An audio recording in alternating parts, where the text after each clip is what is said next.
Production and distribution of City Club forums on IdeaStream Public Media are made possible by PNC and the United Black Fund of Greater Cleveland, Incorporated.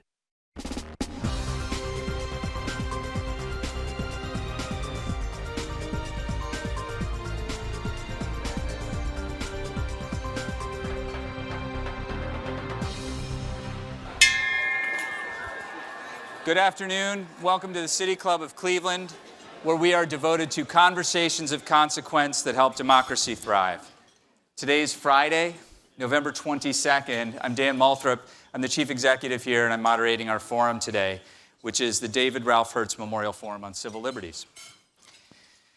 10 years ago today, a 12-year-old boy playing outside the Cudell Recreation Center on Cleveland's west side was shot and killed by a police officer. Many in this community know this story very well, but I was reminded this week that not everyone does. So I'm going to remind us all for a second. Tamir Rice was in the gazebo outside the rec center playing with a toy gun. Someone called the police and told the dispatcher that someone, probably a juvenile, was pointing a pistol at random people outside the rec center. The caller also told the dispatcher that the pistol was probably fake.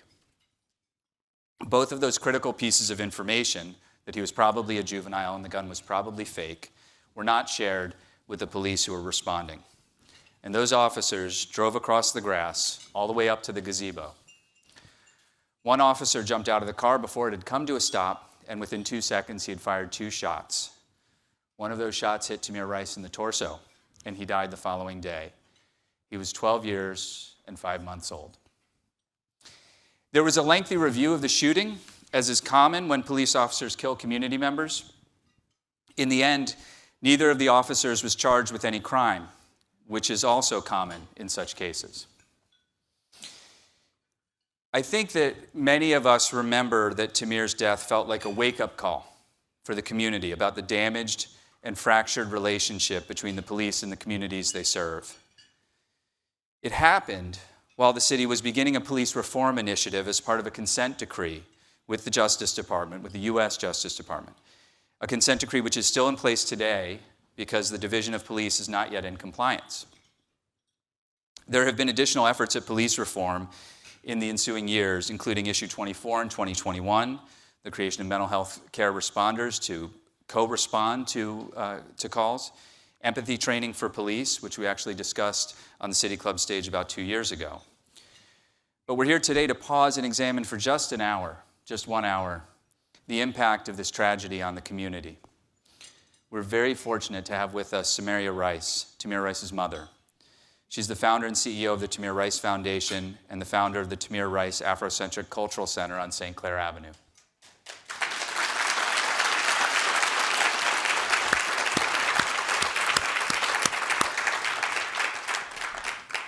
With us as well is LaTanya Goldsby, president of Black Lives Matter Cleveland. She's also Tamir's cousin.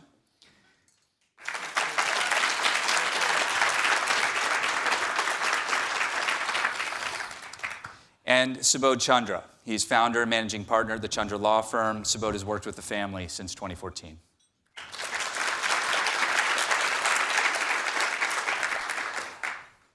If you have a question for our speakers, if you're listening on the radio or watching the live stream and you'd like to text a question in, you can text it to 330-541-5794, and our team will work it into the program. And so let's start on what may be a difficult conversation, but it's a necessary conversation. I'm so grateful to all of you for being a part of it today. Thank you. Samari, I want to start with you, and I want to ask you just to remind us who Tamir was as a boy. Yes, he was a 12-year-old little black boy. He had just turned 12, only been 12 for 5 months. And he was a very loving child, very affectionate child, and a funny child. He loved to make jokes and do all type of things little kids like to do. Was there one thing he did that made you crazy? Not really. He was a helper. I just know that I put a lot of nourishing in him at a very young age. So even at 11 and 12 years old, he was still watching The Big Red Dog and Curious George and things like that. Still playing with Legos and trucks, on top of transitioning to almost a preteen, from video games to drawing, because he was part of the art program over at Cudell. So he was able to be over there to express himself and draw and participate with activities they had over there. He was really a good kid, very athletic, loved soccer, loved skateboarding, liked to play basketball. So he was a energetic kid, but he was an all-American kid. I could say he had a chance to get exposed to a lot of great things I put around him. That's great. LaTanya, what do you remember about your cousin? I remember Tamir being very active. He was definitely a joker, liked to laugh and crack jokes a lot. He was very much a mama's boy. He loved his mom. Yeah, I remember him just being very active, always running around the house with the kids. Tamir and my daughter are 7 days apart, so our family was very close. Samaria, could you talk a little bit about the work of the Tamir Rice Foundation and the Cultural Center? So yes, I wanted to give back to the community with the Tamir Rice Afro Central Culture Center. Those are some things that I implemented in my children's life, as far as mentoring and counseling and tutoring and the music and arts and things like that. I wanted to give back to the community with some of those programs and just allow the children of Cleveland to grow and have their own ability and experiences and develop their own skills. So that's the reason why I developed the Tamir Rice Afro Central Culture Center, to give back to the children of Cleveland. Is it going well? It is. It's a slow process. but it's going. Starting things can be very slow sometimes. Yeah, it's been a slow, long process, but I do want to complete my project, and I want to be able to nourish the children in Cleveland, because I had so much nourishing and still have a lot of nourishment to do, trying to make a safe place for the children to be. I want to come back to that, to the work there in a little bit, but Subodh Chandra, I want to bring you into this conversation. Tamir was killed in November 22nd, 2014, 2 years after Timothy Russell and Melissa Williams were killed by police officers, a couple of weeks after Tanisha Anderson was killed by police officers.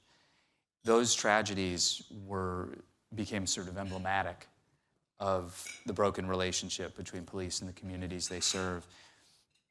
And I wonder if you can talk about the work that has been done that began shortly after those moments, or that began really with the consent decree that was already in place, and what kind of progress you think has been made to repairing that fractured relationship. There have been a number of different issues, both nationally and locally, but let's focus on locally. You have the consent decree, which tried to implement policy and procedure reforms, and that's still ongoing. It's been a slow process. It's been one in which the city of Cleveland has missed many requirements and benchmarks, and so the consent decree continues. You see better written policies and procedures. What's unknown is whether those written policies and procedures are actually being enforced on the ground. Police accountability still remains a dubious proposition locally when officers do act improperly, particularly against private citizens. Is there real meaningful accountability? Is the arbitration system broken, where arbitrators who don't even live in town, reverse any discipline? Are the officers properly being disciplined? You have this new community police commission that has a lot more authority of civilian oversight over the police, and yet that appears to be deeply dysfunctional right now, in part because of its own internal dysfunction, and in part because, of a lack of strong city leadership ensuring that we dot every I and cross every T and we actually do the things that they're supposed to do. Like, for example, keeping what are called Brady files on officers who have a dubious history and problem. They were supposed to do that, and they're still not doing it. So we have a long way to go, and I think we're talking about a full generation that will be required to implement reforms. This is not something you can do in 3 years or 5 years or even 10 years. It requires an entire generation, 25, 30 years, of having a full turnover and cycle in police personnel so that you are really able to create a truly new culture of accountability. And it's the cultural shift. You can have new policies and procedures in writing all you want, but until there's a cultural shift and there's meaningful systems of accountability in place that people are buying into, you're not going to have real change. Do you see any indications that even green shoots of a cultural shift is happening? Not really, not yet. LaTanya Goldsby, from your point of view as an advocate, leader in the movement for Black Lives, do you agree with Sabot? Do you feel that how do you feel about any progress that's been made? Yeah, I definitely agree with Sabot. What we've been seeing is, the normal pushback for against reform and reform efforts. And so that looks like, police not showing up in our community when we need help. That looks like slow police responses to 911 calls. That looks like massive resignations taking place. That looks like officers quitting the job because they don't want to be held accountable. And so we've been seeing that, not just here in Cleveland, but across the country, where officer has been, going to different cities or municipalities to get employment with cities that don't have consent decrees or they don't have oversight boards. And so there is still work that needs to be done to hold officers accountable.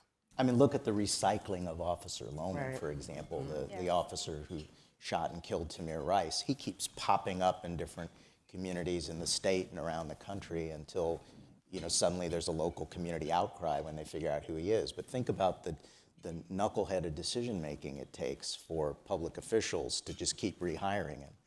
I mean, it shows you there's a sort of a broken systemic cultural problem, not just locally, but nationally. When somebody like him, they think it's okay, well, fine, let's give him another chance. What are you talking about? He killed a child. He fired immediately. He lied about it. He lied on his application. Put aside the killing. He lied on his application to become a Cleveland police officer. That's ultimately why he was drummed out from the department, not because he killed a child. And yet, there are authorities around the country who say, well, it sounds good to me, sign him up. Samari, I've heard you say on the radio on WKSU earlier this week that you feel like part of your role now is when Timothy Lohman applies for a job in another community, you've got to speak up once again. Yes, I have to speak up and speak out and just let the community know that he is not a good choice. And basically, just working with some of my team, that we're able to call and make those calls down to the city hall or the police department to let them know who he is and what he has done, because I'm sure he has not told anybody. So I do feel it's my job to be responsive and to keep Tamir's legacy alive. I don't think he understands that he's connected to Tamir forever, his name, and that's the horrible thing for me, is that when he do surface again, I do have to be the one to stand up. And it's re-traumatizing.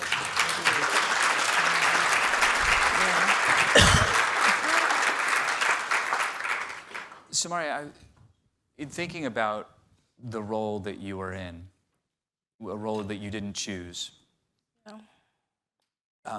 I have noticed that you have not ever given up. No, I haven't. I'm hopeful that this system will change. I don't want to have to be like the Emmett Till family and wait 80 years to get justice.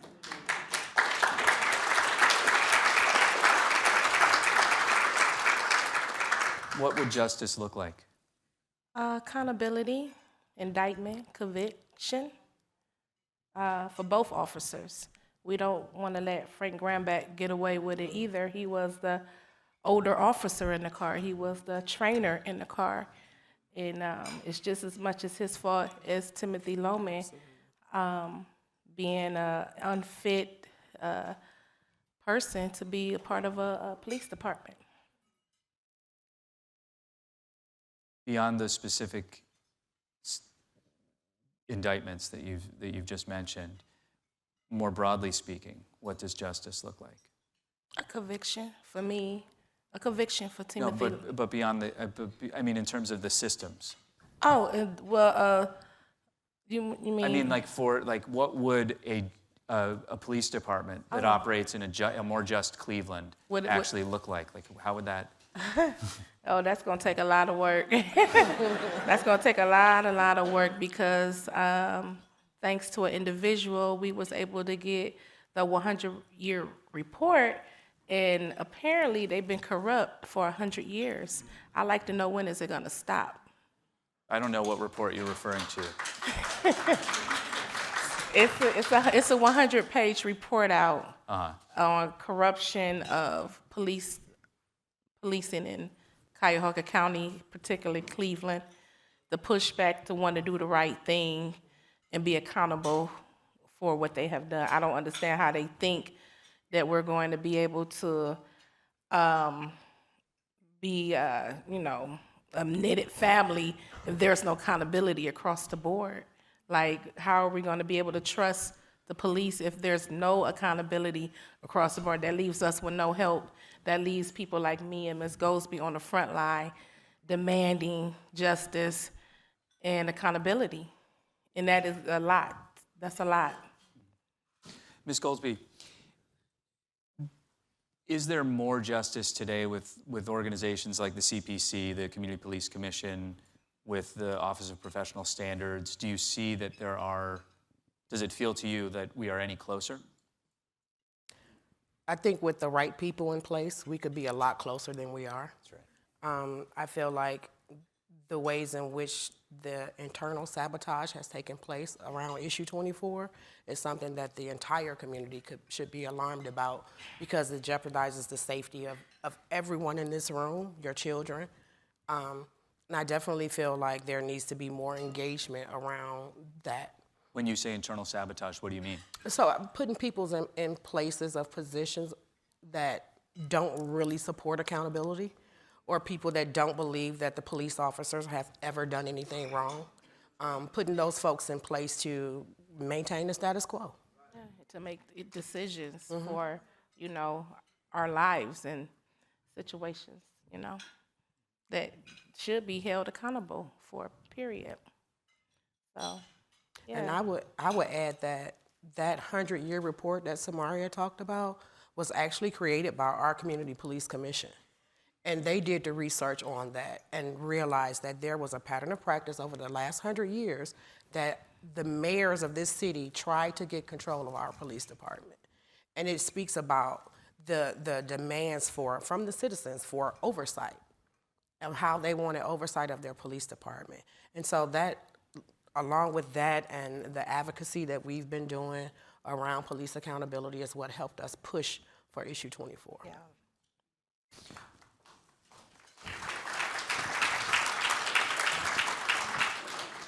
Subodh Chandra, you advocated for issue 24. You sat on the City Club stage during the issue 24 debate to offer a case in support of it, and you also wrote much of the legislation. Talk about how much has been implemented successfully and how much work needs to be done. Virtually nothing has been done to implement the charter reform amendments. Virtually nothing. And I think many of the people in this room may be very surprised to hear that. The current mayor ran on this issue. He won by the same margins as the issue. He took a political risk by doing so. It was a bold one. It was the right move. But then after assuming office, unfortunately, he and the law department have done everything they can, it seems, effectively, whether it's intentional or not, I can't speak to undermine implementation of the actual decree. Why that happened, why there was a complete turnaround, I don't know. They have no input, Jack, so there's no, they have not reached out, they don't ask for input, they don't ask, oh, who do you think should be appointed? And I'm not saying that as a matter of personal ego, don't just reach out to me. I mean, reach out to Tamir Rice, reach out to Ms. Goldsby, who's been an activist. They're very knowledgeable about who the good folks would be that could come in and really help make solid, accountable changes and be balanced in their approach. There's been a real effort with the kind of appointees, with the infighting that's going on now on the commission. It's almost by design to let it fail. And if you look at the actual charter amendment, what's enumerated, there are very specific things the commission was supposed to be doing, is supposed to be doing, that they're not doing. I gave you one example. They're supposed to be gathering so-called Brady information about individual police officers that would bring into question their integrity, like they've lied under oath or something along those lines. They're supposed to be gathering those. They're supposed to be maintaining central files. This was supposed to be civilian police oversight now because we couldn't rely on the chief of police to do the job. They're not doing that, okay? Now, they're not even signing off on all of the policies and procedures that the police themselves are developing and implementing. They're supposed to be doing that. They are in charge of the policies and procedures. Another great example that you can point right to the mayor. There's a requirement that there be a civil rights lawyer with that background. I did not want the job, by the way, appointed to that commission as a member to help be a part of the conversation about reforms. They didn't do that. They literally refused to do that. So they're doing everything they can to undermine it. It's really unfortunate for the community because this really could work. Having this civilian oversight with the chief and the safety director having certain authority and civilians overseeing everything is what the community wanted. I mean, we're supposed to be a civilian-controlled government, right? So it's really unfortunate, and I think people need to be concerned and alarmed, and they need to demand accountability from the city council members. They need to demand accountability from the mayor. They need to say, we want to know what you've done and what you haven't done. We want to know why you have appointed people who aren't even, who not fulfilled every requirement here. What's the timeline? When are you going to have this implemented? So it's of deep concern. I wouldn't say I'm filled with despair over it, but what I'm saying is that we need different leadership. We need different leadership and a different attitude from our current leadership. And let's keep in mind that the president of City Council was opposed to the implementation to begin with, right? So if you look at where people were even on the issue, they were on the wrong side of the issue. The mayor was on the right side of the issue, but then when he came in, he didn't start implementing. Latanya Goldsby, from the point of view of Black Lives Matter and the broader national conversation, are you seeing any other communities where successful police reform is happening? Nationally, no. I think that what we have been seeing is little pieces of success as it relates to accountability. You'll see in some states where there have been officers held accountable who have gone to trial and been convicted, but across the board, no. And I think that speaks to the fact that we don't have federal legislation in place to hold officers accountable. Tamir Rice, I want to return to the center, the Afro-Cultural Center for a second, and the foundation. A little over a year ago, there were news reports where you were suggesting that you were going to leave Cleveland, that you were going to take it to Chicago. I was. What happened? Well, because I just believe people don't think I know what I'm doing, and I have invested my own money into this. So when I'm coming to these local organizations, I'm not getting supported the way I should be getting supported. So that's kind of where I had drew the line and say, hey, well, if no one's going to support me here, maybe I should go to Chicago, where the gazebo is right now. And I said to myself, probably about a year or so ago, or maybe earlier this year. I said, you know what, I'm gonna finish my project, and whatever God wants me to have, I'll just make do with it and continue to keep fundraising and getting support wherever I can. Because I can't understand why Cleveland is not supporting me. I don't understand why. And I am the mother of Tamir Rice, and I don't owe anybody anything. I just want to do the work.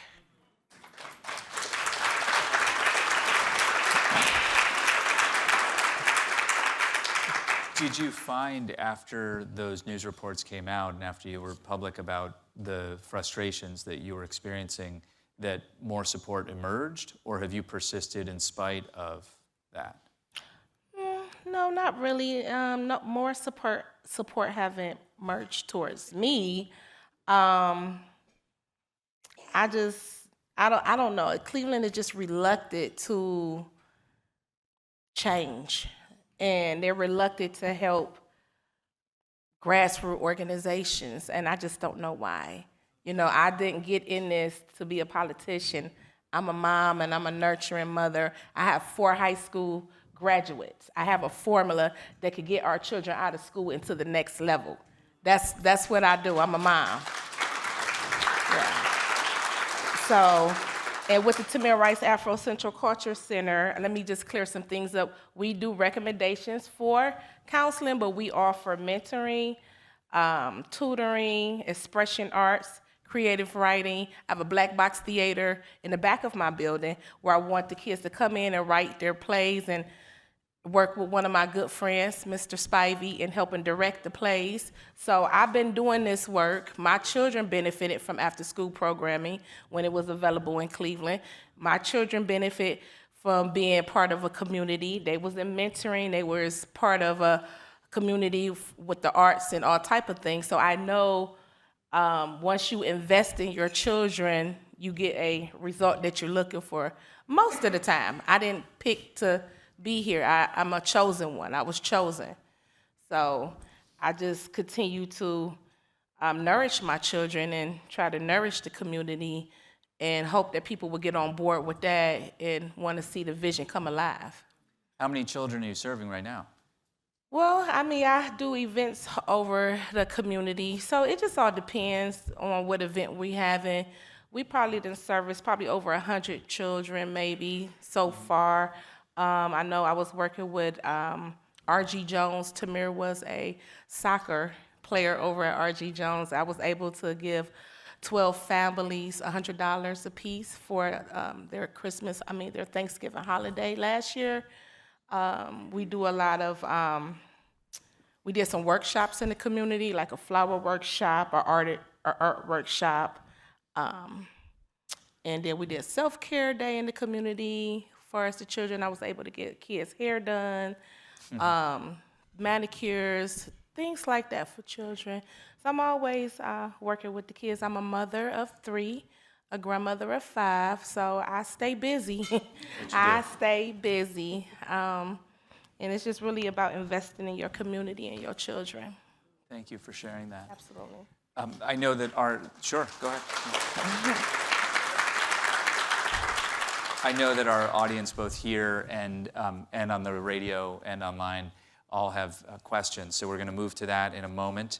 My name is Dan Moulthrop. Just to reset a little bit here, I'm Chief Executive, and we are talking with Samaria Rice. She is, of course, Tamir Rice's mother and also the founder and CEO of the Tamir Rice Foundation. With us as well, LaTanya Goldsby, President of Black Lives Matter Cleveland, and also Tamir Rice's cousin, and Subodh Chandra, founding and managing partner of the Chandra Law Firm. Questions, we welcome questions from everyone, City Club members, guests, and those of you joining us via the live stream at cityclub.org or our live radio broadcast on 89.7 Idea Stream Public Media, WKSU. If you'd like to text a question for our speakers, you can text it to 330-541-5794. The number again is 330-541-5794, and we will work it into the program. I think we have our first question. Thank you. Michael Dover, a longtime City Club member. LaTanya has spoken in the past, both I've heard her at a rally and also on the Idea Stream the other day, about hope the Cleveland Community Police Commission could produce what she calls transformative reforms. But other advocates have called for various kinds of abolition. This becomes a big issue. What does that really mean? Now, I may have not all my facts straight, but as I recall, Camden, New Jersey used what I call the nuclear option, where they dismantled the whole city force and turned it over to a new county formation, which recognizes that crime does not respect the boundaries between cities and villages. And maybe we need to change the culture by changing the structure entirely. And I'm wondering what you feel about a more fundamental way of achieving transformative reform in policing in our area. Thank you. Thank you, Michael. Yeah, so for me, I think it entitles divesting from policing and investing in alternatives to policing. That looks like non-police responses. And so, excuse me. And so having a transformative change in the culture is reflective in the community. And we're not seeing that right now. We're not seeing it transition from trainings and those particular services that they go through. It's not resonating within the community. We're still seeing the same policing that we've seen from 400 years ago. And that speaks to the resistance in Black communities when it comes to policing, because we know what that looks like for us. We've been there, we felt it, and we're still feeling the residuals from that structure of policing in our communities today. And so I definitely believe in abolishing policing, one step at a time, by divesting from policing and investing in community services that really help people and meet them where they are.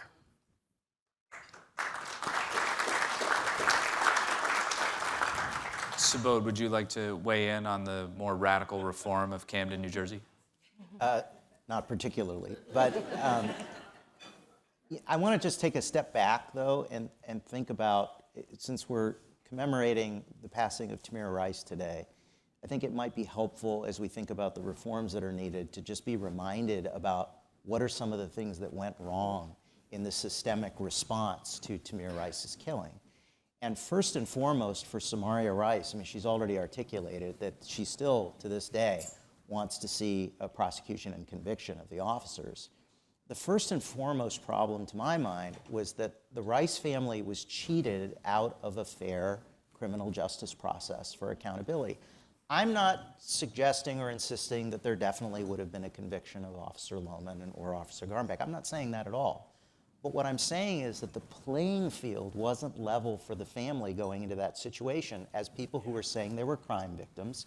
And then, let's use the example of Officer Lohman, the shooter, was the target of a criminal investigation where there was a supposed grand jury investigation going on. There were so many red flags that occurred there that I need the audience that's listening and watching to understand this is not how any normal target of criminal investigation would be treated. They were given coddling and special treatment. How do we know that? We know that because the news came out at the time. For the biggest example was when Lohman and Garnbeck were given the opportunity to come before the grand jury, take the solemn oath to tell the truth, and read self-serving pre-written statements and face no cross-examination and walk out. Now, first of all, every criminal defense lawyer, every prosecutor knows you never send your client into the grand jury. I've got a former criminal defense lawyer friend who's chuckling over here. You would never send your lamb in for slaughter, right? Because it's a one-sided proceeding. And so the only reason that the police union and those lawyers would have sent those officers in is if they knew the fix was in. And there's a Supreme Court case, Brown v. United States, 1958. Take a look at it. It says that once you've taken the solemn oath, you're subject to cross-examination. You don't get to put the Fifth Amendment genie back in the bottle and say, I'm now giving this statement, I invoke the Fifth, and leave. No, no, no. Now you're subject to cross-examination to get the truth. And so that special treatment, I can assure you, has never been afforded any suspect of burglary, rape, arson, murder in this county. It's only if you're a Cleveland police officer that you get that kind of special treatment. So that's one of a dozen examples I can give of there were just these anomalies. I mean, we had experts who went in before the grand jury. Their reports hadn't been given to the grand jury. They came out and said, one of the assistant prosecutors pointed the airsoft pistol at his face and said, what do you think about this? This was shocking stuff. And the grand jury was being used as a fig leaf to try to persuade the community we're doing a fair process, when what was happening was special treatment to be able to prepare the public for an exoneration, which is what the prosecutors' intentions were. Prosecutors always, if they really are interested in pursuing a case, they ask the grand jury to indict. They didn't just go, it's up to you.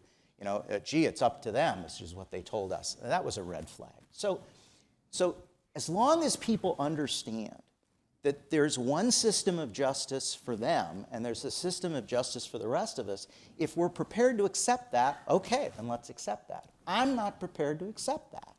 And I don't think anybody else should be. There should be one system of justice for all of us. And it is, Dan, it is the thing that continues to burn in my gut about this case, was that there was unequal justice under law in the way this was handled. Samaria Rice and her family were never given a fair shot at the one piece of accountability they wanted. So if we want change, we have to know whether we have a different system of justice now. And we don't, because Mike O'Malley's solution to that, after beating Tim McGinty in the primary when all of this came out, his solution was, I'm not going to do those cases at all. I'm just going to send them to the most conservative prosecutors in the world and outsource them, and I can avoid accountability altogether. I'll send them to the Geauga County prosecutor. I'll send them to the Ohio Attorney General. Well, we all know what's going to happen then. So there can never be accountability for a Cuyahoga County prosecutor for refusing to do the job. They're never going to get in trouble again. And it was a slick move, but it was a way of basically removing all political accountability for the public's ability. This should concern everyone. We should have a prosecutor who's willing to do the job, who's willing to, you know, put on the big boy pants or big girl skirts or whatever outfit is needed to take responsibility and say, this is my job, and you can hold me accountable if you think I made the wrong decision. Yeah. Is this essentially because of the perceived power of law enforcement and the unions that represent law enforcement officers? I can't speak to the motives. What I can tell you is that the assistant prosecutor who was in on these shenanigans, in the Netflix documentary 137 Shots, made by former Clevelander Mike Milano, which I commend to you. It's on Netflix, 137 Shots. He was interviewed about this, and he basically all but admitted, I'm going to do what I need to do to protect the cops. I'm paraphrasing, but that was a shocking moment in that documentary where he was admitting to this implicit bias. And to be fair, I don't think they believe that it's wrong. You know, I don't think they are able to step back and recognize that they've got this, at a minimum, subconscious bias. So you have to be willing to step back and say, okay, if we're going to have a real police accountability case, we need to treat these suspects the same way we would everybody else. Maybe that means we give this to a former civil rights prosecutor who's prosecuted cops to be the one to do it. But no, we don't sit there and kind of figure out ways to lean on the scales of justice for one side and treat these people differently than we would any other suspect. Thank you. Go ahead. What would you say to other families who have went through a similar experience that you have? Yeah. Samaria Yeah. has to do this all the time. Yeah. Well, I would say that to make sure that you can have the strength to go on, number one, you got to have the strength. And make sure you have the right people around you. Because unfortunately, the right people don't come around you. And it all depends on the situation. Tamir was exploited, and that's why we were able to get the national coverage. You know what I'm saying? So it came with a lot of support. So if you don't have that coverage, I would suggest that you stand for what you believe in, and ask those hard questions to your attorney if you're going to grab one, the police department, city council. And it's kind of funny because I didn't go to my first city council till my son was murdered. And let me explain why. Because if you're not raised up in a life of civics or whatever, you don't really know about the city council meetings or anything like that. My mother wasn't, although she was pro-black, I wasn't raised up with the Black Panthers and knowing who they were. You know what I'm saying? I really had to educate myself. So educate yourself on the situation. About investing in the children. I wanted to know, what do you guys think should be done to educate more young people, especially in public schools, about what's happening with racism and prejudice against black people? Because I didn't know about this story until I was like 11, 12, and that was when I was that was because of my mom telling me not to play around with toy guns and stuff. So, yeah, and especially because you stated it about getting more action done. I feel like if you who invest more into children, like you mentioned, we'll get more action done. So I just wanted to know about what you guys think about that. Yes, absolutely. Well, I do mean when I say by investing in the community, investing in your children, and coming out of a broken home, a single parent home. I lacked a lot of things, and when I decided to just make those sacrifices for my children to make sure that they were on the right track as far as life goes, you have to make those sacrifices for your kids. I would suggest that local schools, public schools, get a civics class in there, and to get some type of Pan-African history class courses in the schools that will help our children in our community understand where they come from, who they are, and just how the politics kind of start off being. Again, I didn't go to my first city council meeting until my son was murdered, and that was not a good feeling. I wasn't even aware of it. I was actually living in a bubble raising my children. Yeah, I was not part of no community. I was just surviving like the normal person. And again, my parents didn't grow up taking me to city council meetings or anything like that. So when I did get a taste of it, it was disgusting, and I'm here to put my foot down on that.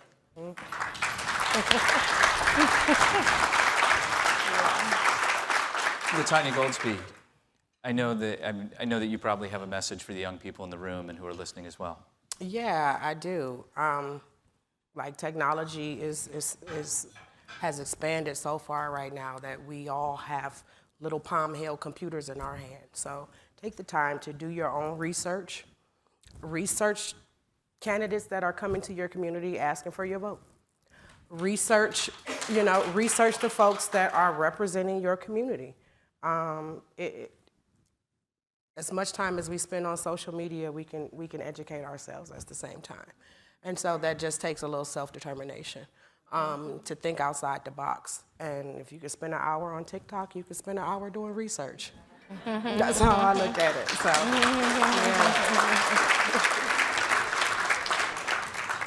That is great advice. Good afternoon. I want to first of all thank the City Club for having this very important program. Thank you, thank you, thank you. Project 2025 talks about the elimination of consent decrees, warrantless surveillance, police immunity. So I'm asking Sabode, when you read that, when you heard that, I just want to know what your thoughts are on it, and if that happens, how do you handle it? So if some of those things happen, I mean, we're going to be in deep trouble. We're going to have less accountability and not more, and we're going to see a kind of immunity that enables at least some police officers to act with impunity. And so those things can't happen. We have a Congress, and we have a House, we have a Senate. There are razor-thin majorities for a side that may want to see less accountability, and we have to make sure that those things don't get through. Now, the courts, the federal courts have become increasingly hostile to accountability. So the doctrine of qualified immunity says that government officials, including police officers, who are found not to have violated clearly established law of which a reasonable police officer would have known, has been getting more and more strictly interpreted by federal courts to say, well, we're going to give them immunity because, gee, this officer didn't hurt this person in exactly the same way as the last case that we saw, even though the use of force was so plainly unwarranted. So those kinds of games are played sometimes by federal courts.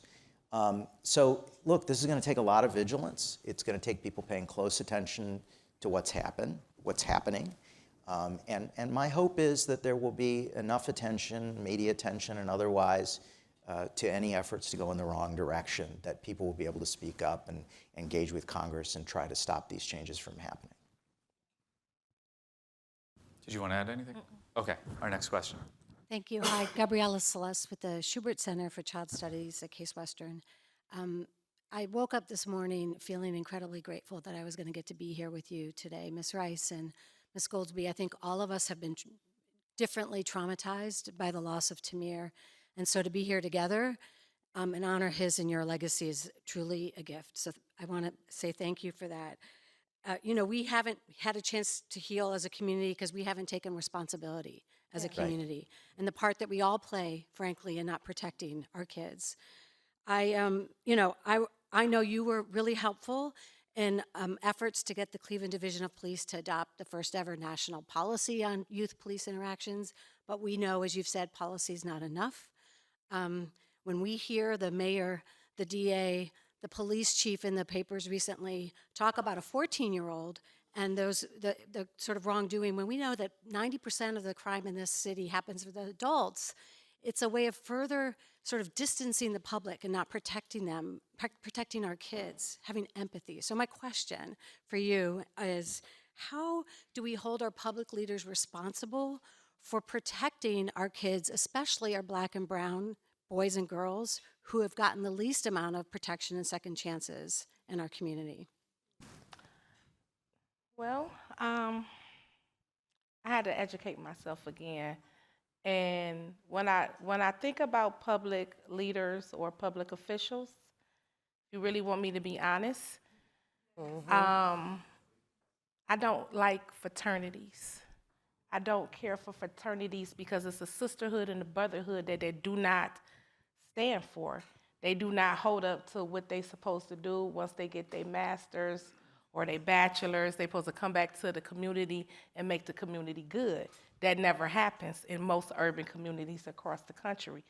We are a thriving community, and we should be thriving more, but we have the held back of the gatekeepers that keep us down, that keep us in poverty, that keep our communities in distress and don't do good by them. I will hope that they will have a conscience to know that we're all human at the end of the day, and they need to do the humanly thing across this country to do right by their community. That's how I will hold accountability or hold our public leaders accountable. They need to be confronted. They need to have hard conversations. And I know a lot of people have came to me and say, hey, do you know the mayor looked me dead in the face and didn't say anything to me? Do you know city council, I've been coming here trying to get help, nobody's helping me. And these are valid situations. These are concerns that all community people should have. And it's just sad. Like, I don't quite understand how politics work. I do and I don't. I would never want to be a politician because I can't lie that good. I always tell the truth. I can't lie. So that's what I will hope, that the community will hold their public officials accountable and have them necessary hard questions and demand some accountability and some change in their communities. That's what I will hope. I will hope to see more people at City Council and get a part of, be a part of some of the programs, some of the organizations that's out here that's doing the work, like the Tamir Rice Foundation or BLM Cleveland or Surge or some of the other organizations that I have worked with trying to get some accountability. Also on county council too. They hold all the keys in the city and they don't even do right by the community. Like they get money to do certain things in the community and they don't use it. They don't use the money the grant money that's supposed to be for the better of the community. They use it on other stuff instead of knocking down houses or putting up a building to service mental health or whatever, to start some type of program, whether it's a trade program for people getting out of school or want to learn a trade. Like, they can do, it shouldn't have to be me. Let me tell you something. I shouldn't have to invest $250,000 in a building and don't have no help. You understand what I'm saying? Of my own money. So they got plenty of money to waste to do this and do that. They need to be putting up buildings to service our community, to teach our community how to take care of the community, because a lot of us ain't been taught how to take care of the community, how to love on the community, to make our community as one. And then maybe we can have a relationship with the police department when they show us some accountability and they act like they want to be here. You know, dealing with the mind is very delicate. Very delicate. So if you're going to be a police officer, just know you're dealing with a delicate mind, and you have the common sense that God gave you, use it. And maybe they don't. And if they don't be a police officer, because you're dealing with delicate minds.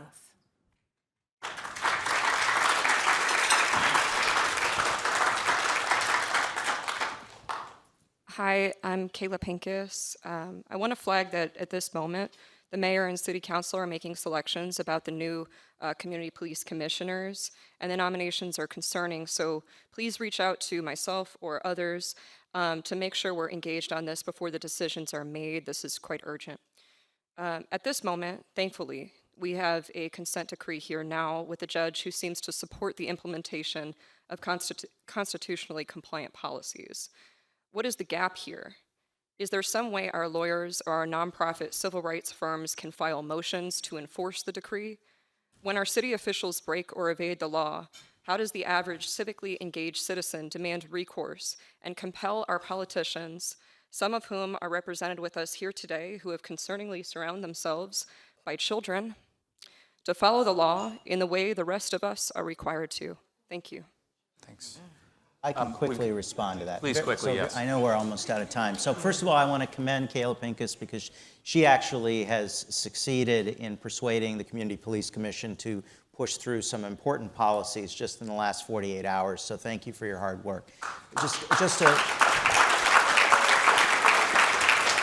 a quick answer to your question. The federal judge overseeing the consent decree rejected the attempted intervention of the NAACP to try to have a seat at the table to be involved in the conversations over the consent decree.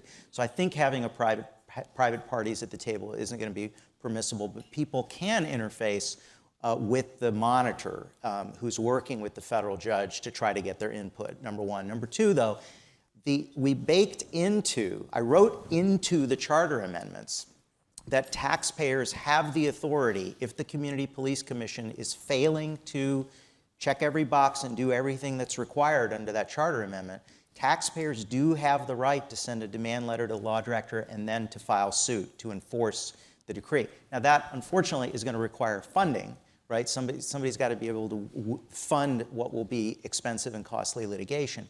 But the mechanism is there for a taxpayer or more than one taxpayer of the city of Cleveland to enforce the amendments to the charter.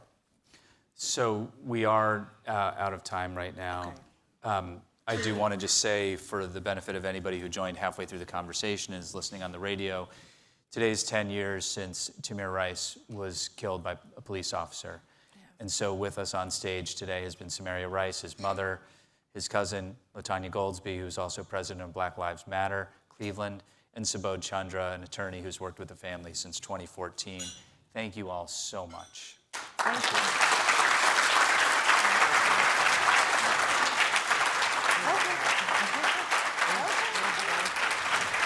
Thank y'all. I appreciate y'all. Thank you.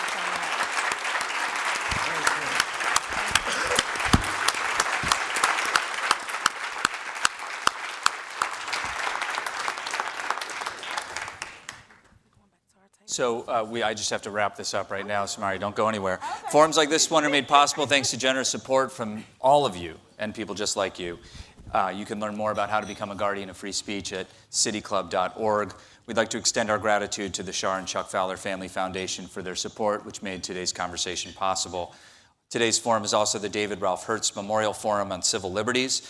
Mr. Hertz was a lawyer, a judge, a leader in our community, joined the City Club in 1923, and also represented the ACLU, the American Civil Liberties Union, in a number of cases. His grandson, David Hertz, is also a longtime member of the City Club. Many thanks to students who attended from the following schools: Brush, Cleveland School of Architecture and Design, Cleveland School of Science and Medicine, Collinwood, Ginn Academy, Lincoln West, MC Squared, STEM, Orange High School, and St. Martin de Porres.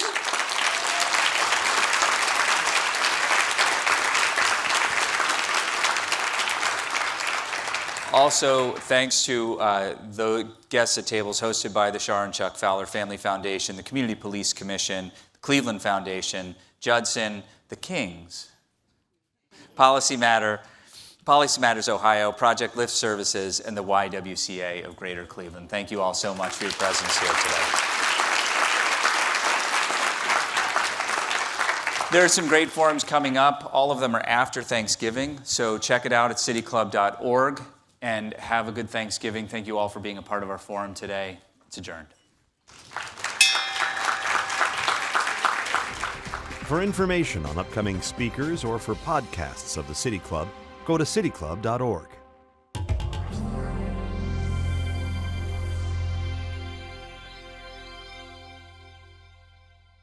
Production and distribution of City Club forums on IdeaStream Public Media are made possible by PNC and the United Black Fund of Greater Cleveland, Incorporated.